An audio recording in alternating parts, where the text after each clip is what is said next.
what's going on, but All right. It happens. All right. Yeah. Hello, everyone. This is John Ruland from Spidergoat Games, and you're listening to Legends of Tabletop. Good evening, everybody. Welcome to episode 115. We've got John with us again tonight. We haven't seen him in a little while, so how's it going, John? Going pretty good. Last time I was on was the martial arts. Was for martial arts, and that game did very well. And now we have a new game on called Dark Web. It's on Kickstarter right now. Yep. It's doing okay, right? We were talking a little off the air. We were hoping to see a little bit better, but yeah, it's not doing quite as well as we had hoped. It looks like we didn't quite do our as much preparation as we should have to get this game out there. So, we've learned a lot from this campaign. We were kind of spoiled with martial art because the game looked so good. People, we didn't need to get the word out so much as people just found us. Dark Web, it doesn't have that sort of. We're not using the best art from 2 centuries of Japanese art, so right. it's our own thing. It's more of a niche sort of deal, and we should have done a better job getting the word out, I suppose. Yeah, social media is the all-powerful thing these days, especially for Kickstarter, because you got to get the word out there. You got to get it out in people's view, and yeah, I mean, if no one, I think I talked about this last time on the show. I mentioned it all the time, but it doesn't matter how good your game is if no one knows about it. That's absolutely for sure. And Kickstarter can be hard in that regard too, because if you get a game like Rising Sun, or you got the King and Yell RPG going on right now, you get something that's so big it just sucks up all the attention. That it does, but I kind of feel like those big projects take they bring people into Kickstarter who may then see your game. So I used to think these mega projects are bad for the little guy, but I don't think that anymore. I think that I think that more eyeballs on Kickstarter is a good thing. For those involved in it. Sure. There was actually a bigger Japanese themed game that came out at the same time as martial art, and a lot of our backers had backed that game too. So I think a lot of them came there and saw it, and then they saw our game and they said, "Oh, I'm in a Japanese mood right now. I'll check out this one too." Yeah, that's definitely an awesome theme. I mean, we were talking off air, and I'd mentioned on the podcast before that I was kind of in that zone for a little while. A lot of the games that I picked up had that, sort of Oriental theme, whether it was, warring things or something a little bit more peaceful like Lanterns. But yeah, it's very engaging. The art is generally really pops. Yeah, and it really has its own personality too. Just Japanese sort of theme. You kind of expect certain things out of it, and it usually delivers art-wise. For sure. All right. Well, we're talking about Dark Web tonight, right? Designed by martial art. We're not because we're going to talk about. Yes, we're here to talk about Dark Web. So, Dark Web is our new game on Kickstarter. It is a card game. It's set in the early 90s. It uses ASCII art. So if anyone is not familiar with ASCII art, if you do a quick Google search, you'll be able to see some. But it's essentially artwork made with characters on a screen, just text. And they make cool images. Back before there were user interfaces, graphical user interfaces like Windows and Macintosh, people would draw pictures on their terminals with text. And the things they came up with were pretty creative, because when you can't do much with graphics, you can get really creative with text. Yeah, for sure. How long was Dark Web in development for? About 9 months, maybe longer. It's the game we've been working on almost exclusively for the past 3 months. We tossed around a lot of other ideas. There's that haunted house game that we're still working on, but we've been pretty obsessed with getting it perfect. and it's not quite perfect yet, but we're still, that's just because we're still balancing it throughout the course of this campaign. Sure.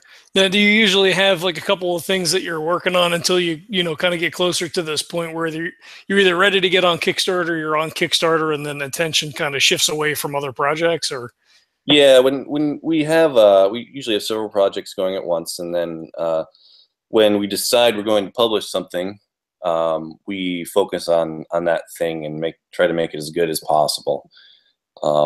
We will test the crap out of it.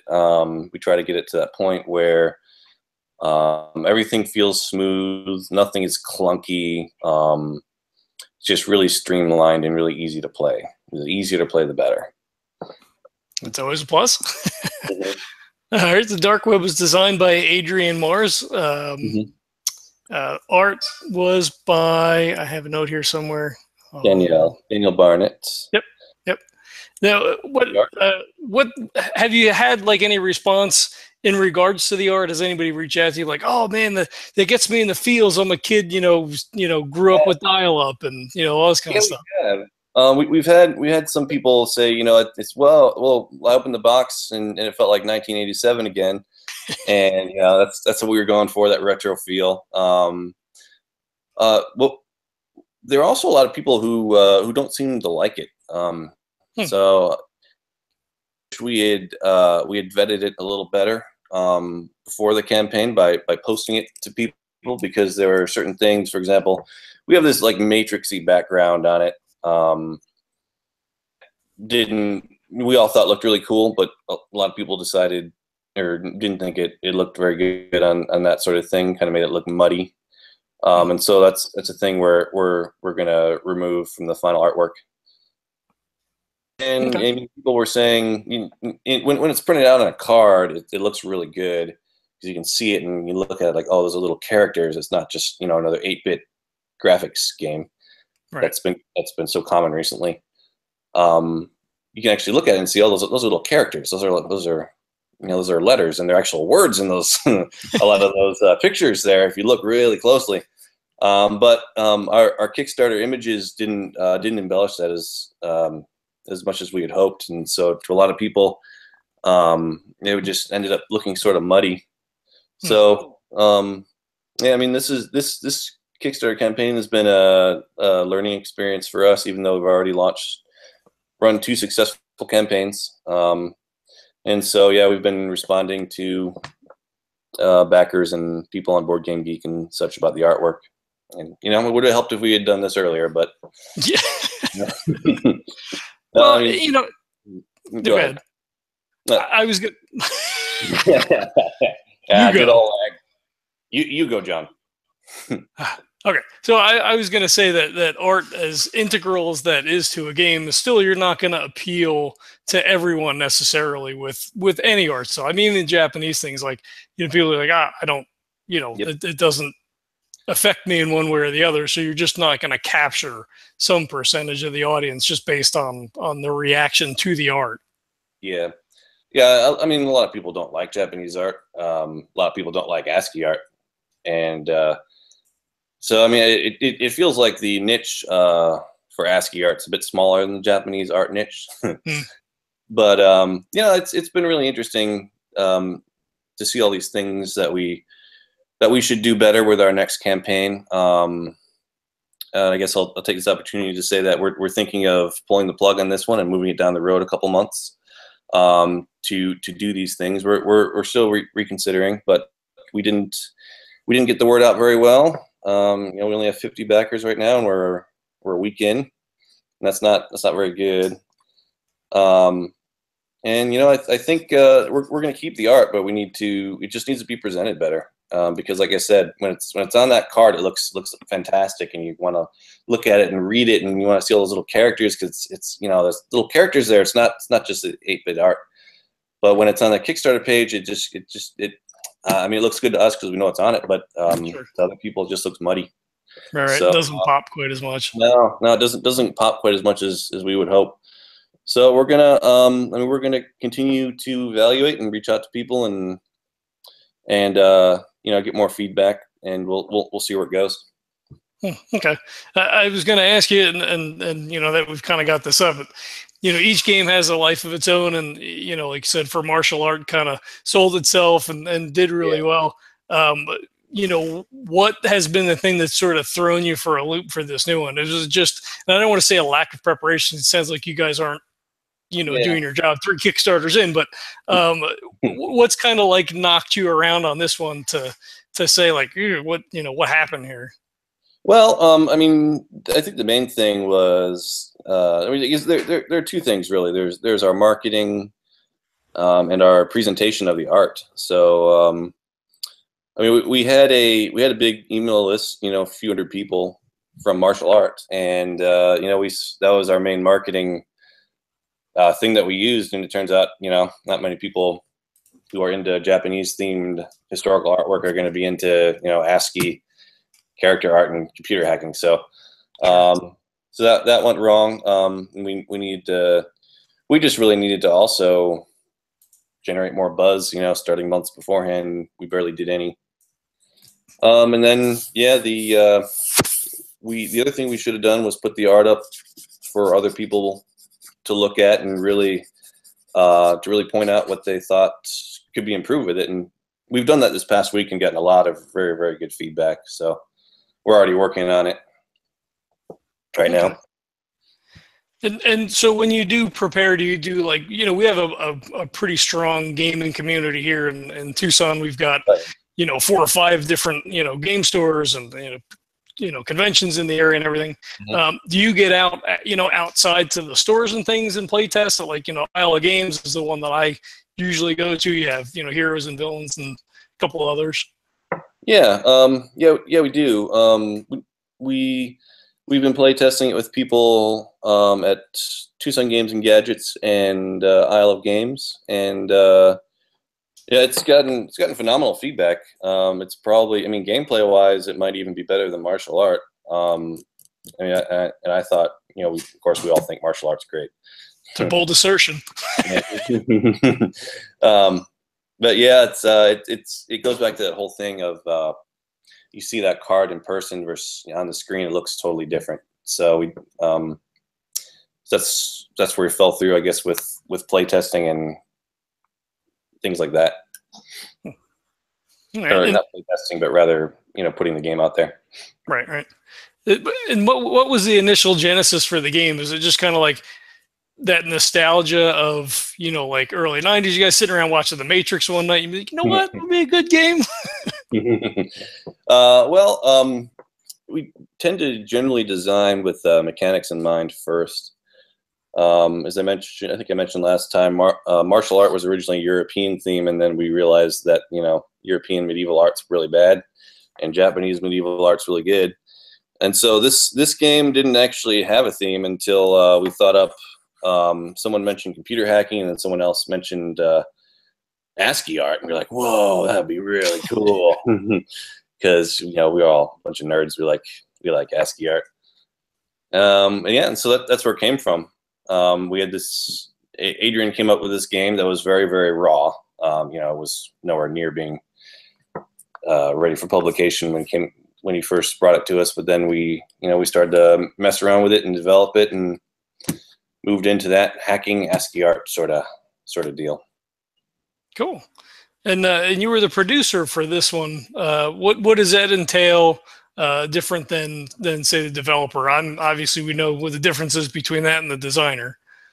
Yeah, well, so as the producer, I'm sort of more the manager. I do a lot of everything, a lot of coordinating people,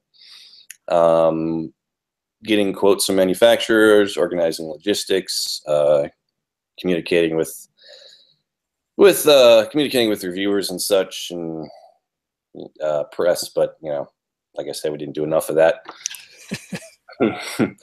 So there's so much more to a game than designing. I mean, designing is probably 1/10 of the work it takes to get a game out there. Even if you design a game that's really, really good and you spend lots and lots of time getting it, you know, making it as close to perfect as it can be. There are so many administrative things that need to happen to get a game produced. So that's what I've been doing, and you know, people have been helping with that. But for the most part, it's been a little of everything. Gotcha. Is there a particular role you enjoy in the game design industry that you prefer, one over the other? Or, I mean, obviously, doing all the minutia behind the scenes is probably not a lot of fun. Well, I mean, there is a special place in my heart for spreadsheets, but aside from that, it is nice to be the sort of the face of the organization. But of course, I do also enjoy designing games myself. I mean, that's why I started to do this. Wasn't because I wanted to run a board game company. It's because I wanted to design games. So designing and developing games is well, for most of us, that's what we like to do most. Sure. All right. Well, let's tell us a little bit about Dark Web. How does it play? What are we looking at? Because we can always, we'll throw this up at a later time when this does go live. We can, pump all this out over again, or we get a review out, or whatever we can do to help if this is going to wind up, being pulled and relaunched. So, you give us all the details on the game. Yeah. So martial art, or sorry, not like that. Talking about martial art. Way too much. And we're time to talk about Dark Web. I need to stop. All right.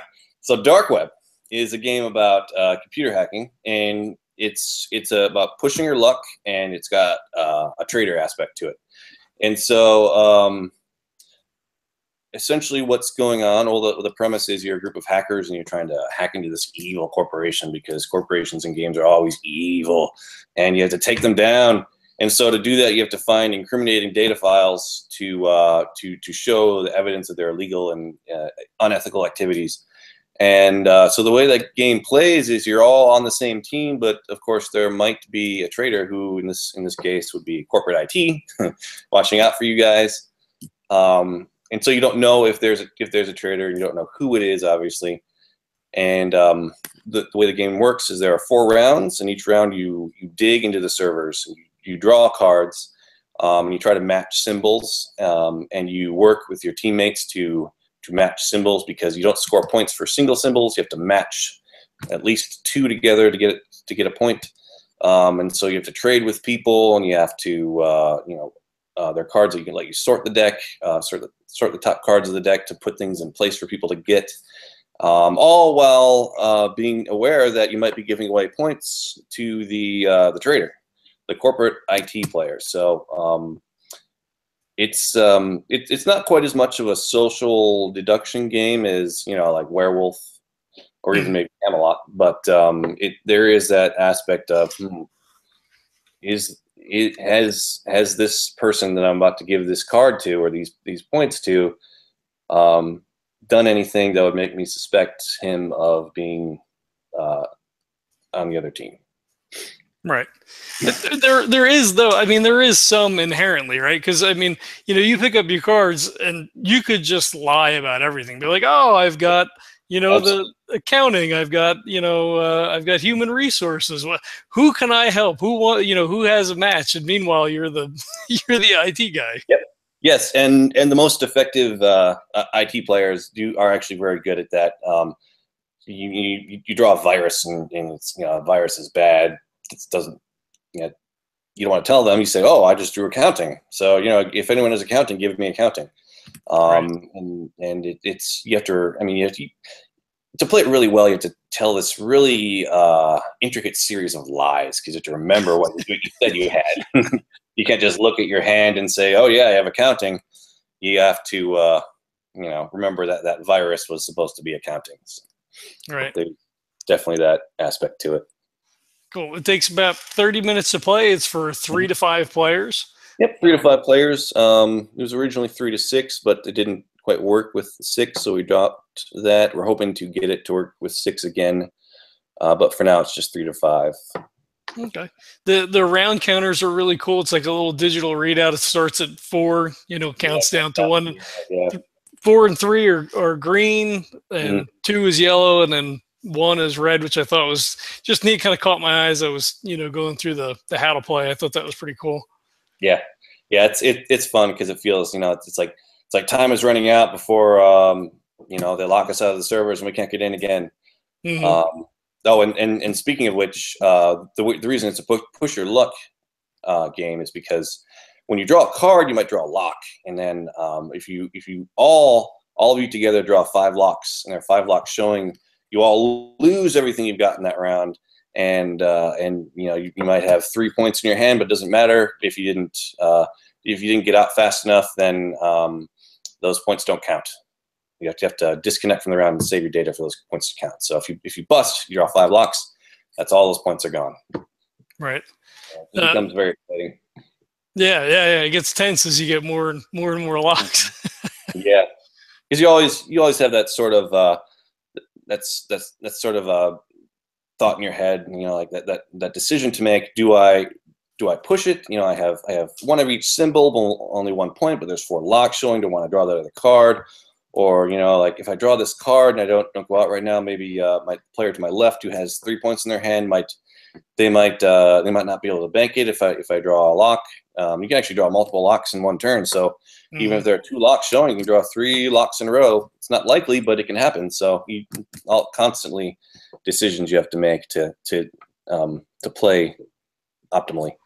Right, and make sure you shuffle really well in between each round. Yeah. Yeah, so I mean that's another reason we were thinking about maybe doing a relaunch, is because right now the cards are tiny, they're mini cards, and those are hard to shuffle. So if we relaunch, we would use larger cards. We've got that's another thing we got feedback on is people prefer the larger cards. So that was our first stretch goal at $4,000, but you know we're just kind of we're not. It's not looking like we'll make it there, you know, this campaign. So we'd really like to make this game as good as it can be. Now, well, let me ask you this: and was that strictly like a financial decision to do the mini cards, or was that more to play the theme of that, like small and secretive? You know, you're hacking. It's kind of like, you know, something you'd pull out of a pocket to, like, you know, plug in the jack somewhere or something. Was it more of that? It was a little both. It did bring our funding goal down by a bit, which was nice, but not by a whole lot. We also thought the cards were kind of, you know, they're very simple. They're just like little symbols in your hand. So it was kind of nice to have those little cards in the small table footprint. But the issue with shuffling, it's a real one. It's pretty fair. Whenever we shuffle the deck, we have to just put everything out in the pile and just sort of, you know, like that. You can't just shuffle it. Right. So yeah, I mean, people with larger hands have complained about that as well. Okay, well, that's fair. That's fair. And so on your hand, what I found was interesting that you don't actually start with any cards in your hand. So on your turn, you'll draw a card, and then you know, I guess if you draw a script, so the scripts are your action card, so to speak. So you'll, you know, if you draw up a script, and like say one of them is the hero will remove a lock. So you know, if you have that in the start of your turn, you'd play that, it would remove a lock. It takes you out of the round. But some of the other scripts allow you to, like, change cards or, you know, view the top few cards in the deck. So that's sort of your action economy, as it were. And I found it was interesting that you don't start with anything and there's only 4 rounds. It's like, wow, that's really harsh. Like, you'd think you'd start, you know, 3, 4, 5 cards and be like, okay, how do we want to, you know, proceed as a group from here? Yeah. Well, I mean, because the game plays so quickly, I mean, the first couple turns of each round, I mean, each round you start with no cards at all. So there are 4 of them. So the first 2 turns of each round are mostly just people drawing and you know, saying what they have, or, you know, what they want you to believe they have. They're their corporate ID. And then it gets to that point where you're trying to you have some sort of data files going on, and people are starting to negotiate with each other. You know, what is the best thing to do to optimize points? Right. So I mean, it goes fast. It goes fast. Cool. That's cool. And then, so the other action that you have on your turn then is, if you don't want to draw a card, or you don't have a card that you want to play, is that you can disconnect from the server, and that allows you to save all the cards in your hand. If you have a virus, that will count as negative points. You know, if you have, you know, pairs of symbols that you want, then those will count towards your points at the end. And, you know, as you indicated earlier, if, you know, you wind up pushing your luck and you get 5 locks, everybody's you don't get to save anything. Yeah, it's so tempting to want to do that because I mean, symbol matching is one of the it's just a really fun thing in games. When it's worth points, you're like, oh, I got another point. Ooh, do I want to draw? You know, I could get another point, but then I can also you could also lose right now. Yeah. So yeah, it's oh, sorry, what was the original question? I kind of locked onto that because it was so. Yeah, I enjoy it. Talking about mechanics as far as gameplay, what your options are, is playing scripts or Oh yeah, connecting, and then being able to bank your points and kind of be safe for the round. And I guess we should say then that for a game that has 4 black hats, 4 good guys, which is weird that they're black hats, but all right, we'll go with it. It's 15 points, and if you have a traitor or a white hat in the game, then you only need 12 points to win. And then your cards will match, you'll score points. And it's interesting too that so if you have a 4-player game, you put in the 4 black hats, you also put in the white hat and shuffle. So you could play a game with no white hat at all. Yep, and those are the games that are actually turn out to be the most interesting because you're trying to figure out toward the end. You're trying to figure out how many points you're going to need to win, depending on who's who. But you don't know, like if everyone's acting normal, you don't know if someone is actually the white hat and sucking up points, or if you actually need you're all good and you actually need those 15 points to win. So it's that big reveal. Sometimes you always know who the white hat is. Sometimes there is no white hat, and you all flip over, and it's like, whoa, all right. Thought Adrian was acting pretty suspicious, but it turned out to be a good guy. Well, you get that like in the Resistance too. Yep. Yeah. No, why did you think it was me? I voted yes the whole time. Yeah, the hidden role games are they're so often like that. It's a good dynamic. Yeah. During playtesting, have you had games where people either didn't really understand the white hat role, or just was so obvious by gameplay that it was just like, come on, like, what are you doing? Yes, we've had both of that for sure.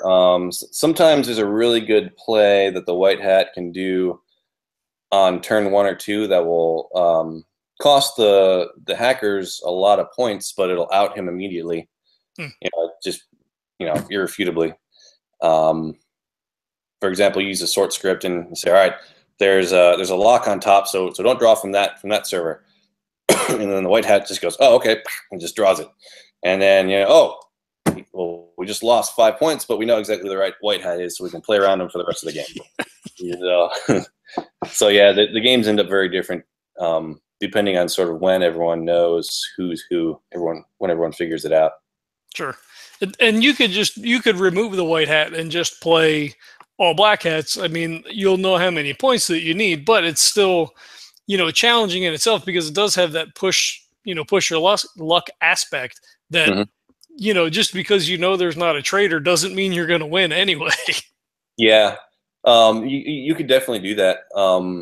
The only problem is that what the white hat adds is that element of uncertainty. So you don't know exactly how many points you have and exactly how many points you need unless unless you know who's who. So if you remove that, then it just sort of becomes this almost like a mathematical puzzle. But with the push your luck element, you can still decide, all right, do I want to gamble right now or just sort of bank my points and move on. So yeah, I mean, we've never actually played that way, but some playtesters were telling us they did, and they thought it was still a lot of fun. So yeah, cool. If they're playing it with kids, so I think for younger players it might be good. Sure. Well, and it teaches them the elements of a cooperative style game too. When they don't have to worry about and then if dad's the traitor, like especially with smaller kids. I don't know that they would appreciate that quite as much. Yeah, probably not. Well, that's cool. So, I mean, if you guys wind up pulling it down, is there any overall change in mechanics or anything like that you would be looking at, or the game is pretty much going to stay as it is? Mechanically, the game is very, very sound. I mentioned earlier that we were working on balance. We wanted to get it perfectly, as close to perfectly balanced as we can. And that's just a question of playing it more. And we were going to have it done by the end of the campaign anyway. But yeah, I mean, mechanically, the game plays very, very well. So it's really just a question of running a better campaign, I guess. That's all it comes down to. Okay. All right. With having a few people at Spidergoat Games, does that kind of take the pressure off? Or are you all kind of working on different aspects of the company, or designing different games, and then when something kind of starts to pick up steam, and then you guys kind of shift around? Or Yeah, it certainly does. We have our artist, and she can throw out different ideas for art and things like that we like, or we can tell her if we like the style or don't like it. The cards, the art she has for the Haunted House game, is sort of that Tim Burton-y style art, and a big reason why I want to push that game through and publish it is because I really like the art. I think it's really, really catchy. So yeah, I mean, and then there's playtesting that people do. Aaron, for example, is good at getting out there and playing it with people who aren't the 4 or 5 of us who are typically involved in a project. right. And then Adrian is good at designing and developing, and he helps me out behind the scenes with a lot of sort of administrative things as well. Just sort of getting information from me and stuff. Most of us don't want to actually. I seem to be the only one who really wants to, face the world, which is fine. Well, with that in mind, then, are you doing a lot of conventions and things? I think was it CritCon or Crit AZ was last weekend? Oh, I don't know. I was not aware of that one. I was thinking of Rincon Game Day, which is next weekend, but that was. I'm not familiar with that convention. Yeah, it's up in the Phoenix area. Came across my feed because Shane Hensley was there, and a couple other people that I follow, and I was like, we were busy last weekend. I wasn't going to make it up there, but we do have some conventions, within 2-ish hours that are happening at different times. So I didn't know if you kind of made the Arizona circuit as far as that was concerned. Yeah, we haven't done too much of the convention circuit. I've been up to a couple game stores in Phoenix and done some demos up there. Imperial Outpost and Game Depot, and those are great stores. I really like those stores. Great people there. Mm-hmm. We probably don't get to as many conventions as we should, though. Okay. Well, I mean, that's a cost issue and all the other stuff. Costs money. It's a big time sink. It's tricky. Yeah, and that's long weekends. I'm going to Necronomicon next month, and I just booked my flights this morning. Like, I need to do that. That's awesome. Yeah, that's going to be a fun one. We're actually doing 2 panels this year, and it's going to be a fun week. We got to catch up with a bunch of people, and I don't know how many games we'll actually play. It's not a gaming. There's a gaming section, but it's not a gaming convention per se. But yeah, I'm looking forward to that. That should be a lot of fun. Yeah, that sounds awesome. Yeah. Are you going to do Rincon again this year? We're going to do Rincon, yeah, for sure. I think, I'm not sure how many games set up, but probably demo or run at least all of our 3 games that we have out, and probably a couple extra Dark Webs. Cool. Yeah, hopefully we will have relaunched our campaign and finished our campaign before then. Yeah. But, we'll see what happens there. All right, cool. I'm looking forward to that, and to get to hang out with you guys in person. That's awesome. Yeah, that'd be fun. I haven't seen you in a while, actually, since the last Rincon. Probably since the last Rincon. I mean, you've been on the show since, but it's not quite the same thing. What are you playing these days? You have anything that's been hitting the table with any kind of regularity? I got Yokohama from Tasty Minstrel. Been playing a lot of that. Also been playing kind of an older game, Chaos in the Old World. It's a Warhammer theme game. I really like Warhammer type stuff. I used to play all the time when I was a kid. Yeah. Anything Warhammer is like, ooh, Warhammer game. It's surprisingly good mechanics for Games Workshop. Not the best, but they're much better at making miniatures than they are game rules, in my opinion. But anyway, yeah, that's been a really fun game too. That's cool. Is that one of those ones that plays like over the course of an entire evening, or? Oh, it's like a 2.5, 3 hour game. So it's on the longish side, but it's not really an epic game. Yeah. Okay, that's cool. I picked up Trombone just last week. I ran into Seth Jaffe over at the Isle of Games over there in Tucson, and he was trying to figure it out. He's like, "Hey, you ever played this before?" I'm like, "Nope, never seen it. Don't know what it is." He's like, "Come here, let's play this." So I enjoyed it. I went back and picked it up. Another 2-player for the collection, so that can be kind of dicey at times. We play games at work, which is cool. The boss doesn't give us too much trouble. So if I bring 2, I got to bring 2 and 2, or we do everything with 3 players or 4 players, depends on who's in. But that's cool. I do probably more gaming at work than I do anywhere else. That's really cool.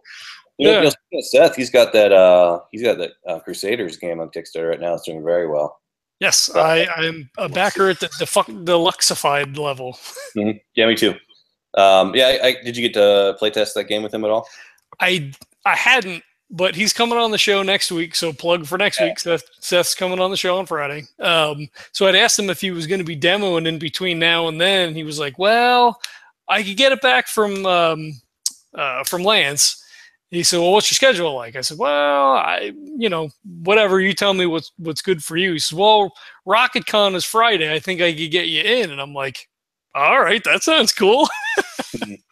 So I'm guesting at a convention on Friday next week coming up, and I'm going to get a chance to play with Seth at the convention. So that's pretty cool. Yeah, that's awesome. Yeah, I played it a couple times. I don't know, maybe a year and a half ago, and he's still obviously developing it, and it was a lot of fun. I didn't realize it would end up being so big, such a big game, but cool. A lot of shiny bits. Yeah.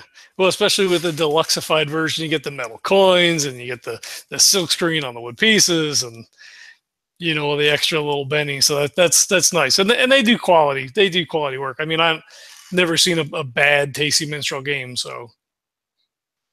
Yep, not me either. I mean, as far as there are games of theirs that I didn't like personally, but as far as production and things like that, they're solid. Very solid. Cool. So we'll just say that as of right now, if you're checking this out, the game is $14 for the base game. There are some pledge levels that include the other games by Spidergoat Games. You could pick up martial arts. There's a Dark Web Samurai, where you get the Dark Web plus the martial art game. There's also pledge levels that include gangster dice. So if you're interested, you want to check that out. Maybe get in, show your support. It might not make it, but get in there, show that support, and know full well that it's going to be coming back. So we will make this game one way or another. It'll get made. So I mean, if not this time around, then you can, if you want to pledge, or just even at the $1 level, you can follow us with our updates and such for the relaunch. Absolutely. I mean, it looks like a fun game. I'm not always big on the social, kind of things. Like, one of our big games is Splendor, which is not like, we were saying off air. It's like, okay, everybody just be quiet for half an hour. Yeah, everyone just stare at the board and don't talk to each other for half an hour. And somehow the game's still really fun. But yeah, I mean, you can actually play Dark Web without talking much too, if you want. You don't have to make it a social game. Yeah, that's it. A lot of people that first play don't realize, don't really try to coordinate with each other too much. And they end up losing, but Right. If you're not used to that style of game, I guess it can throw people off. Where, if you're not familiar with like the co-op style, you're just okay. We're gonna sit down and play a board game, and you're talking about the weather, what happened at work, and it's just understand the base kind of gameplay for it. So that can be something where they play and they're like, oh, I didn't really like it. And it's like, well, you didn't really do it right. Yeah. So it's definitely a game where you sort of play once and you say, oh, I get the hang of it now, and you play again, and it makes a lot more sense. Mm-hmm. Mm-hmm. You had mentioned the haunted house game. What else do you guys have in the works? What else do you have coming up? Well, we have one big game that's we're gonna do. We have more martial art coming up. Cool. Another one or two standalone martial art games that will also work with the base game. Nice. Probably I'm early. interested. Yeah. I mean, martial arts awesome. So, probably coming early next year. And then we have larger projects, but don't really have the resources right now to publish them. But Adrian's been working on one game that's sort of it probably retail for about $60 or $70 to give you the idea of the size of it. But it's a dungeon crawl, Euro dungeon crawl. If that makes any sense. Interesting. It doesn't sound fun, but it's surprisingly very, very fun. So, yeah, we got a lot of stuff in the pipeline. Nice, cool. Shit, I had something that just went away. Damn it, I hate when that happens. Oh yeah, happens to me a lot. Consequences. Yeah. You get to a certain age, things just kind of more for me than for you, because I'm old. I don't, you don't look that old. I get older every day. Yeah, I hear you. Well, that's cool. I mean, it's good you've got some other things in the work, and we're hoping that maybe after this interview is the thing that jump starts and really blows Dark Web out of the water. But I mean, if we picked up suddenly, we would definitely try to push through. Otherwise, we want to make sure this game is as good as possible, as good as it can possibly be. So if it doesn't, then we'll cancel and we'll relaunch later, and we will do a better job. Okay, I mean that's sometimes it just might not be the right time, or we're coming in the convention season now, so you've got people's attentions are being split to other things and spending other monies and stuff. So I mean it could be a combination of other things as well. Yeah, possibly. Yeah, no. You never know. All right. Well, I do have a new set of Final Five. If you want to stick around for a few minutes, so you can rip through these real quick. Sounds good to me. All right. These are all more strictly like board game sort of related. So throw the first one at you. Co-op or PvP? PvP. I think co-op generally has to have something. For example, the trader mechanic in Dark Web to prevent one player from playing the game for everybody. So yeah, generally PvP. Okay, that's my go-to. I play so many games with my brother. It's just like, screw you, I won. Like, there's nothing more satisfying. Mm-hmm. All right, beer and pretzels, or more along the lines of a deep strategy like a Euro game?